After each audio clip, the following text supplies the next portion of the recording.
Now then guys, welcome back to the channel. My day was going really well until about 5 minutes ago.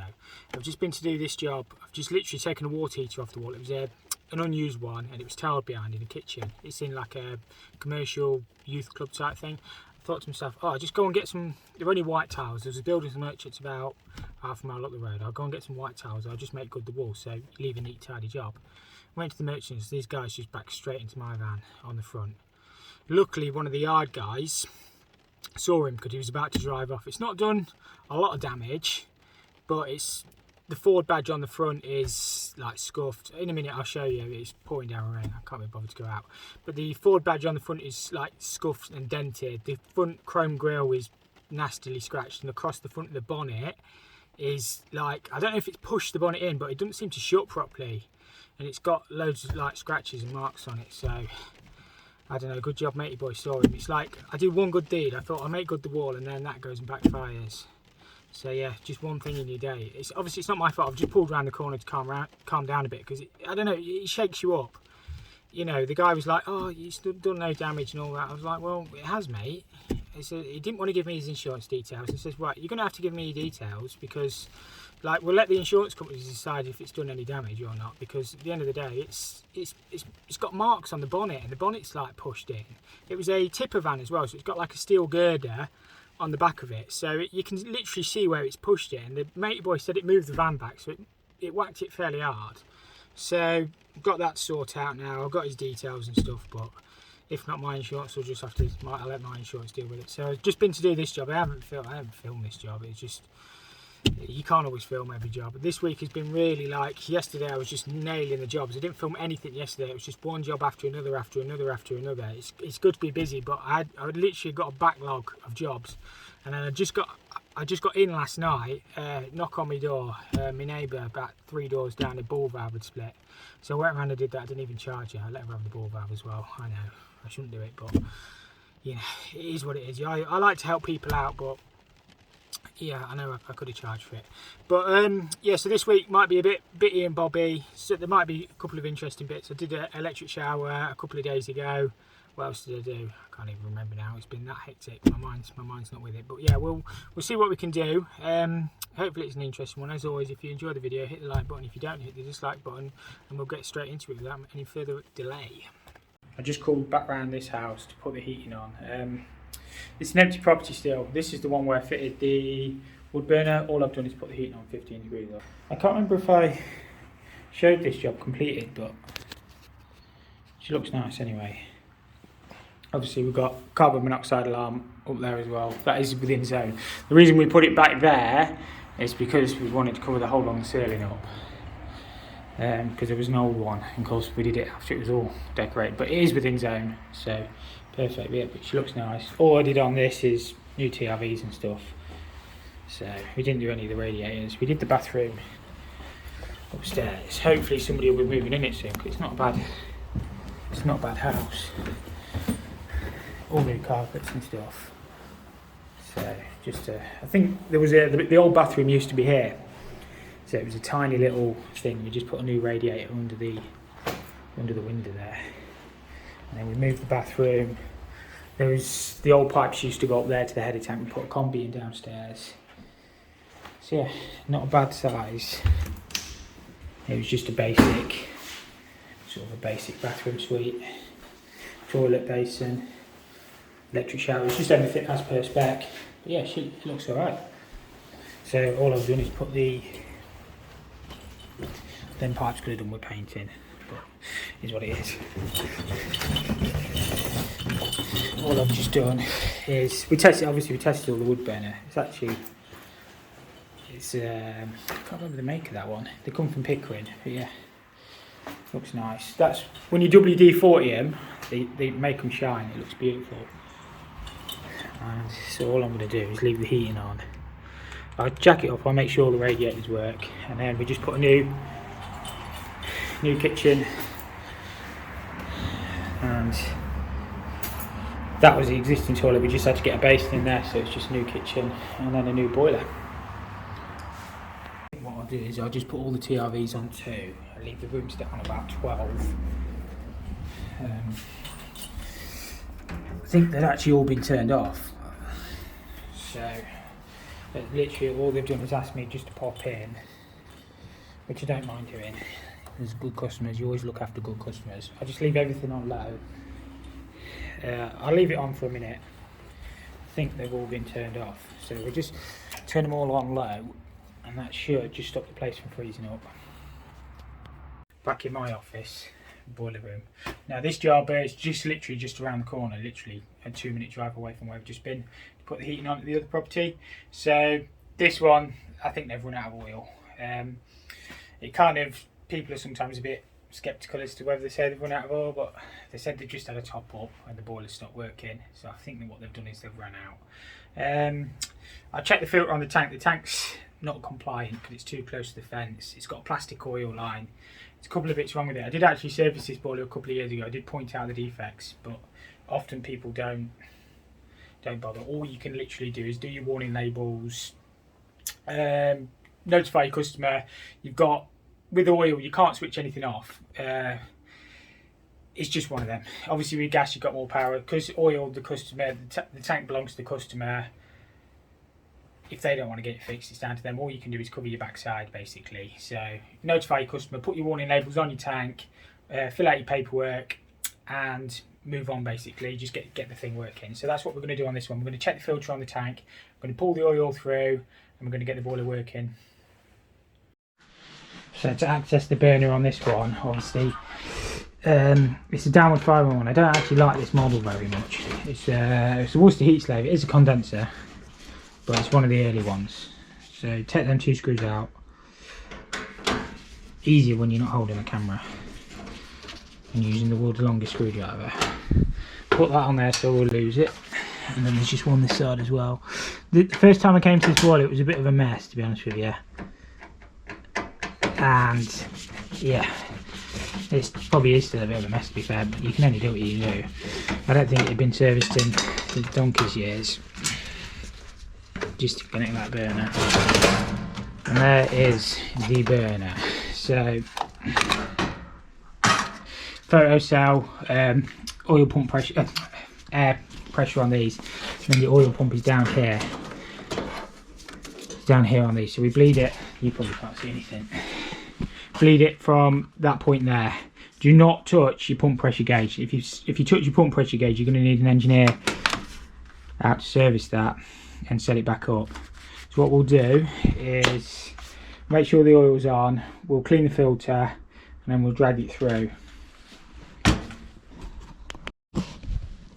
What I'm going to do is put my pump pressure gauge in the port, because I think, I'm not accusing anybody of anything obviously, but sometimes when people run out of oil they play with things and they can adjust the pump pressure without even realising. So obviously we'll put our pump pressure gauge in. It can make it easier to bleed anyway. To be honest, you can divert that straight into a tub, so that'll just screw straight on there. I'm going to be able to do that one-handed. If you're able to see anything like that, probably not. Screw that pump pressure gauge in there.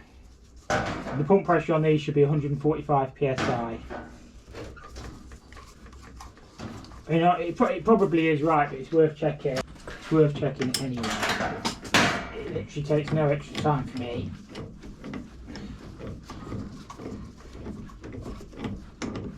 It literally takes. So just wind that in, and all this does is, obviously it's just a gauge. So we'll put a demand on the boiler. I'll plug the electrics back in on there. We'll give it a demand, and we'll bleed that through. So straight away boiler's gone to lockout after I've given it a demand. So we'll press reset. I don't think for a minute it will fire, purely because I think it has run out of oil. So we'll let it try and fire, but I don't think it will. All I've got a bucket there in a second, and all I'll do is crack this on there and bleed the oil. Right, so yeah, it's not fired, it's gone straight to lockout. So it's going to be fuel. Can you see it there? No, you might be able to see it. So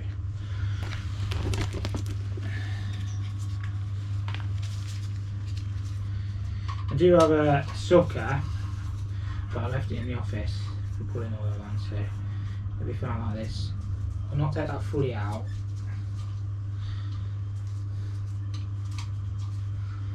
Reset, yeah.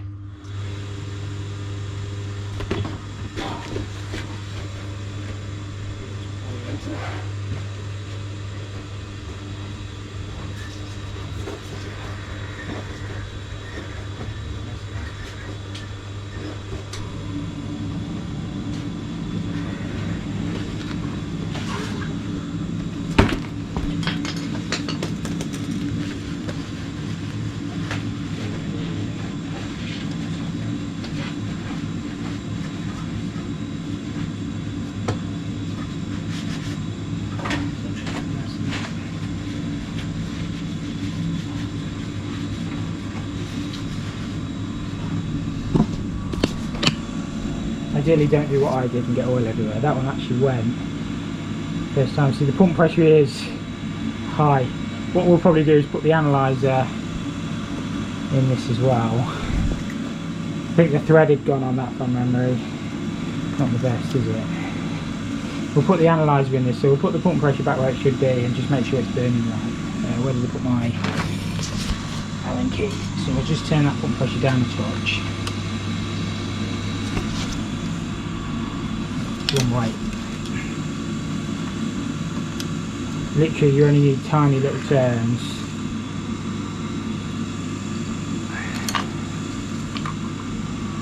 That's too much. But yeah, it's hard to do one-handed, but we'll set that to 145.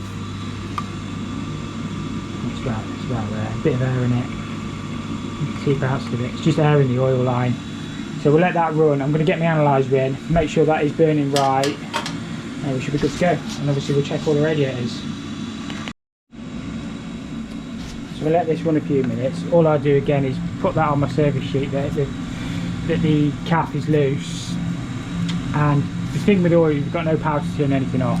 So as long as that's not leaking products of combustion, it's good. You know, the only thing you can do is literally change that whole secondary heat exchanger cover. But again, just make a note on your sheet, put it as a warning, put it as an advisory or a warning, or however you deem to classify that, and that's all you can do. So what I'll do is just let this warm up. I'll go and check the radiators again. I'll make sure there's no other issues. Make sure we're getting nice, stable pump pressure, which will appear to be out. It doesn't always bleed through that easily, to be honest with you. This one seems to go fine.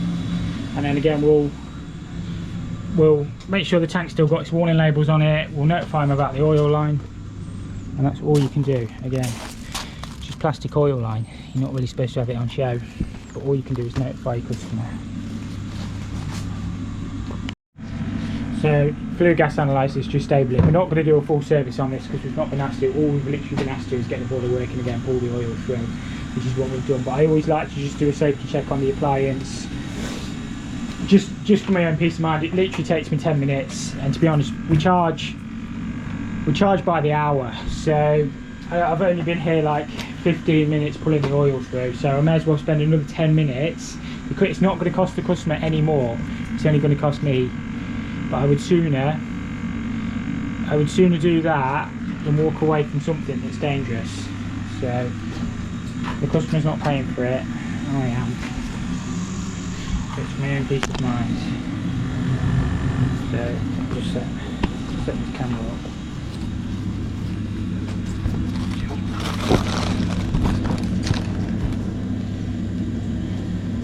So the customer will only get a charge for 1 hour, regardless of being here 15 minutes or 55 minutes. So I would sooner just make sure everything's safe. I know people are saying, oh, you're doing unnecessary work. But yeah, it's not unnecessary. If the boilers, that will come up in a second. So I haven't touched this boiler for a couple of years. It says that will come up. What's going on now? So I've just got the analyzer in there. What I'm going to do while that's running is just pop round and see the radiators. The readings aren't looking too bad. So I think it'll probably just be fine on hot water at the minute because It's only been running about 10 minutes. Shouldn't think these rads. Oh yeah, they're starting to heat up. It's obviously firing on heating. Again, this is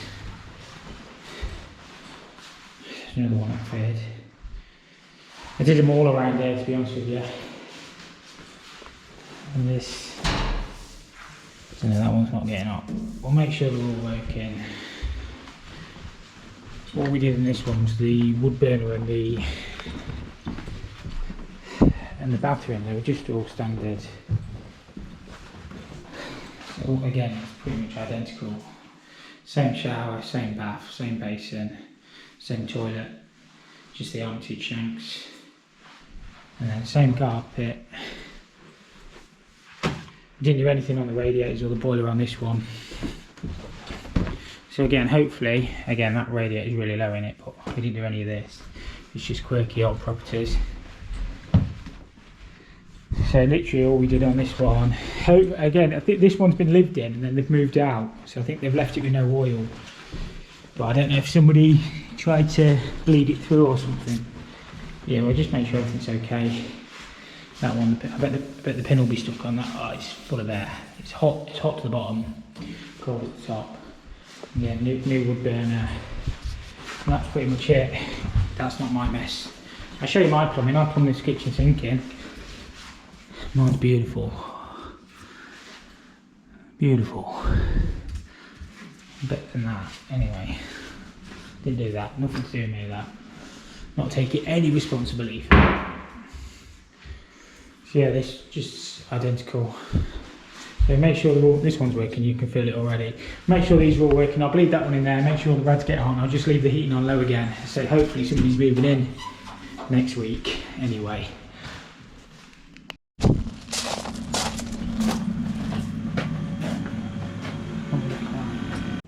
So I'm happy this boiler is nice and safe.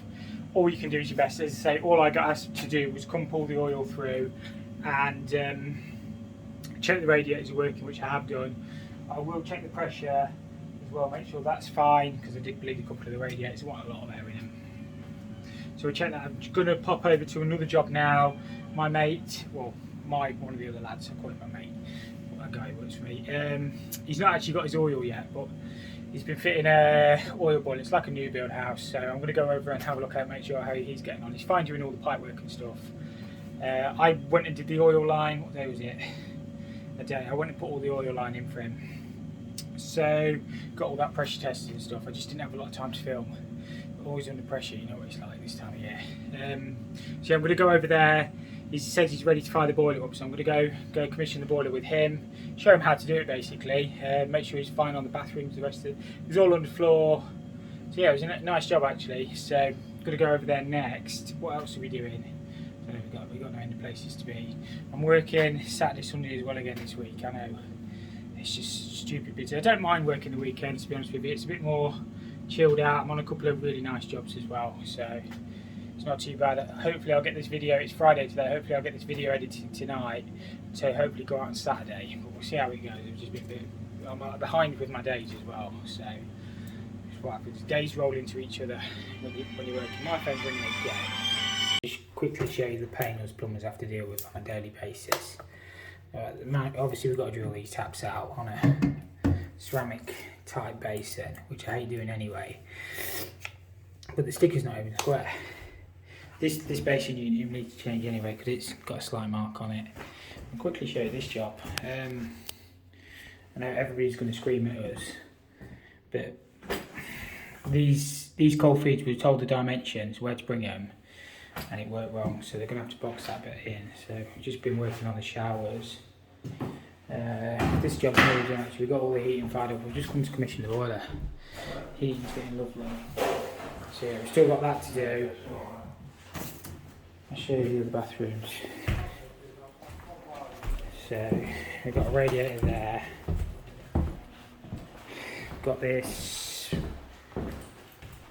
one. Again, messed up there, but they're going to box that in, which I'm not too happy about. That's the shower. We were given the dimensions, you see, of where the cold feeds were going. There's only one toilet that's worked. We got told all the toilets were the same. So got that shower done. They're getting a mastic man and we're not siliconing anything up. So done all that. Done these basins, and then we've got small radiators under the windows because that's what they wanted. But there you are. And then this is the only toilet that worked, where the cold feed was that we got told. So I'm just going to give my mate a lift with this screen, get this one done. And this one, it's missing a bit on the plunger. So when you turn the tap on, it leaks out the bottom. So you need to have a look at that. Again, they're getting a mastic man in, but yeah, job's doing alright. It's all underfloor downstairs. Did I first fix this room? I can't remember. I first fixed some others. And then obviously shower screen ready to go in, and then that's pretty much us. Jacob's been doing it. So he's got a rad under that window, and then so we've left them off because the wallpaper in. So that is, the cold feeds are really annoying, but as I say, we got told where to put them. We got to give them all the dimensions where everything was going. You could argue we could have bought them out of the wall, but that's how they wanted them. They wanted them to come in out the floor with chrome. So like, similar to that, we bought them all out the floor in the right place. It's hard when they're dot and dab in to get them bang on, but we did get them bang on. So look under it. Has he made a neat job? Yeah. Nice and tidy that. Nice and tidy. So yeah, everything's live here, isn't it, Jacob? Everything's working here, isn't it? Yeah, it's all working. This soil pipe here, this was literally the only way we could get that soil pipe out. So that is being boxed in from that corner, but we need to nibble a little bit more out of the tile, so it'll hide that cold feed anyway. Because literally that is the only place we could get the soil pipe out of the room.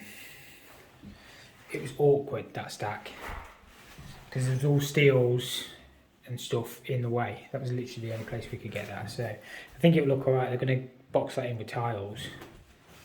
So yeah, should be fine. That's this job. That's where Jacob's been. Yeah, looks nice.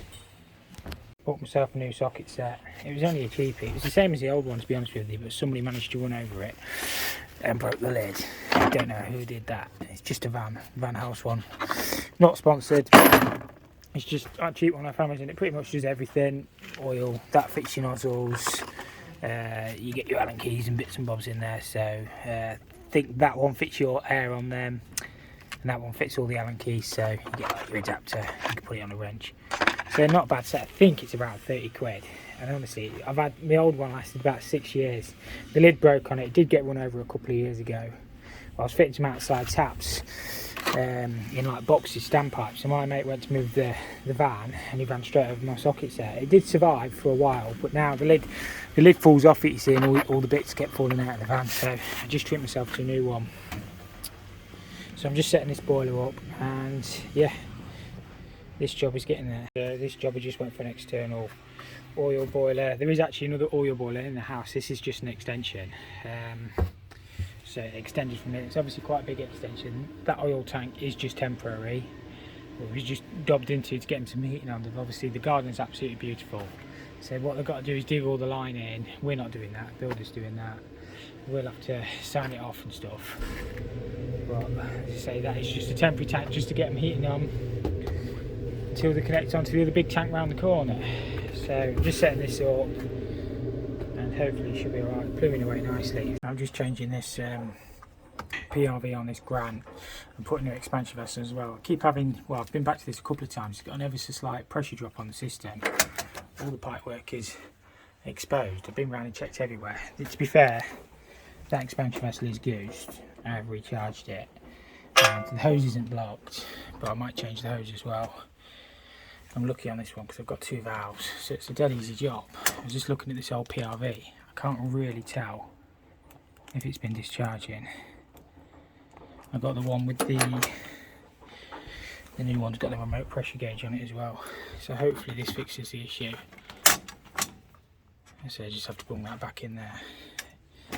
Yeah, I'm dead lucky on this one. Obviously the 2 valves. I'm not sure if the grants come with the 2 valves or whether somebody's put them on, but it's made my life easier. I say what I'll do, I'll clean that filter out as well, have a good look at the system and make sure. It's only losing it about once every 10 weeks. And you're not even talking a lot either, I don't think. Yeah. And the trouble is, because the fill loop's in the boiler, the customer can't really get the case off. So yeah, hopefully this fixes the issue. They just hang on that bracket like so. So I've changed that. Check the pressure on that, the hose is fine, and we can get filled back up. So that one there. Water vent isn't at the top. I think it's fine. Oh. That one there. And then fill the pressure up.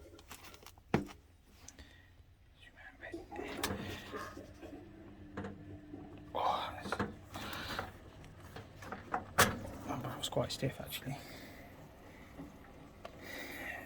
Obviously a common thing on these can be AAVs leaking, but these look fine. They don't appear to have been leaking, you can normally tell. So I've just fired the heating up. Obviously these expansion vessels are only 8 litres, but this radiator's only got 6, this system's only got 6 rads on it. That's over turn, our flow's starting to heat up. So what I'll do is go around and check. I'll make sure there's no leaks on any packing nuts, because that's a common thing. And obviously AAVs as well, another common thing. As you say, all the pipe work is on the surface, so we should really be able to see. So the pressure's nice and stable. It will rise and then fall as it heats up, but it'll expand into there. This is the old vessel, and you probably can't see very well because it's a really wet day, but that is full of water. That is full. So I would say the membrane, I did recharge it on the service, but I would say the membrane was gone. I did check that, I always check them on the service as well, but that one's goosed. I've just got to change out this electric shower, it's just faulty. I've isolated the circuit breaker, but when we get inside we'll check with a multimeter if it's dead. Just I can't do that one-handed, but take them 3 screws out. There's normally 2 underneath as well. It's been tiled around, so it might be a little bit tricky, but I've got a new Triton. Well, they don't make that model anymore. I think it's about 15 years old, she reckons. So we're just going to put that Triton in. Hopefully it does the job. Right, it's clearly had a bit of water inside at some point. The screws are rotten.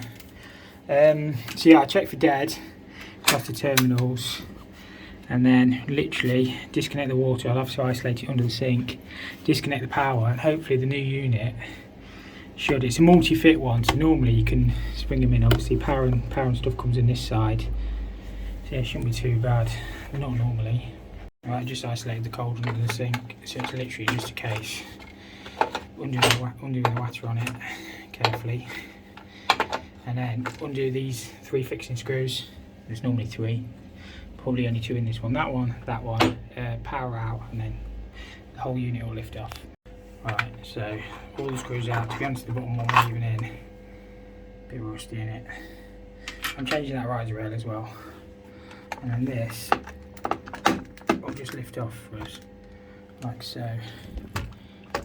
Obviously that's the mains cold in, and then that's electric. We can see where the pipes are and cables are on this, so we know if we need to move the fixing, we should be alright. I mean, ideally it would be tiled behind, but hopefully the new one covers. So yeah, we'll get it changed. I've got my shoes off before anybody says it, so I'm alright on the carpet. It's a filthy day out there. Obviously you're supposed to wear PPE, but it's just a shower swap. So hopefully these spin, so these are easy fit. Obviously the cable we can swing across behind the wall anyway a bit, but it's not tiled. We'll change that compression elbow, and then that'll just drop straight on. I'll probably just get a compression elbow out of the van. It's a bit hard to do one-handed, but that'll go. So that elbow will turn that way. Refix it at the top, because I don't think the fixing hole will match. Refix it at the bottom, being careful not to hit the pipe, and then just change that riser rail. Nice and easy. I say ideally you tail back behind it, but it's been alright all these years, so I don't think there'll be any major drama. On there is a little bit of jet blue. There is no point doing what the last person did and wrapping PTFE around the thread, because it doesn't do any good at all. So a new compression elbow on there, straight across. I would change it to an olive, but to be honest there's nothing wrong with it, it's on all the way. That into there, and then we'll get the shower re-drilled on the wall. That that's all connected in. One thing with your electrics, obviously if you're not confident, seek the advice of a professional qualified electrician. But you don't want any copper showing, and you want your tails, so they're not obviously clamping down on the plastic sleeving, but they need to be nice and tight. So obviously water's dead easy because we're plumbers, but electrics can be a bit dodgy sometimes. But yeah, make sure they're nice and tight. Obviously these are the old colours, so red is live, black is neutral, and green and yellow is earth. Obviously the new colours are blue, brown, blue and green. So yeah, we can get the water back on, make sure we've got no leaks, put the case on. I even remember to put the plastic pull caps in. The amount of times I've done that where I haven't put them in and then got to the end. Yeah, should be fine. The water is all back on. Normally what I would do is fill this full of silicone behind so no water can get in behind. But to be honest with you, it's such a big hole, and I've been left, you know, sort of how it was before. Obviously when you retrofit in, you can literally only do your best. So water's back on. I have made sure the lid goes on before I screwed it all back, because it's quite tight, quite to the right hand side. It should be fine. So, you know, it's how it was before, and then all we got to do is this rise rail and then just test it. Never silicone around the outside of an electric shower. I think it will say in the instructions anyway, but in theory no water should be able to get into the tiles. I know this one's a bit, but you can only do your best. The customer wants the old hose using. It is the same size bore, so I think we should be fine. You just got to be a bit careful with electric showers. I'll leave her that hose anyway. I'll put the new washers on. I've just done the rise rail. I filled the hole. I mean, I didn't make the hole, but I just put a bit of silicone in it for them. So yeah, I'll just get clean up, obviously put the hose on, get it tested, and we should be done. So just give this a good test, make sure it works. Obviously the hotter you have it, the less flow you'll get. It's getting hot. It's good.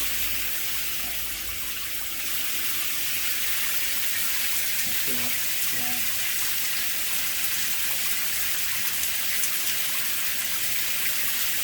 Messed up the dial position, so it's not going full hot.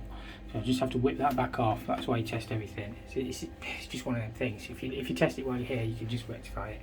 So whip the case back off, spin that around so it's going all the way to hot. I will wipe that down, but that's a bad design. This top one locks in on a look, but what I've done is just put that in the middle. Probably read the instructions, but yeah, I'll give that a wipe. That'll wipe off. It's only my monkey hands. And then we'll give that a try, and hopefully that should be right this time. That's why you test everything. This is where Matey Boy hit my van yesterday. It's dry today, so you can see it a bit better. Obviously he's marked the Ford logo, again not too bad. That's all he said he'd done, but what he's actually done is marked all this chrome and he's pushed the bonnet in from here, so you can see that black line. And he's like, oh, you're being fussy. I don't think I'm being fussy. It's literally, it's my van. You wouldn't want that if that was your car or your van, would you? So I think I don't know whether they'll be able to pull that out. You're not polish that out on the grill, I don't think.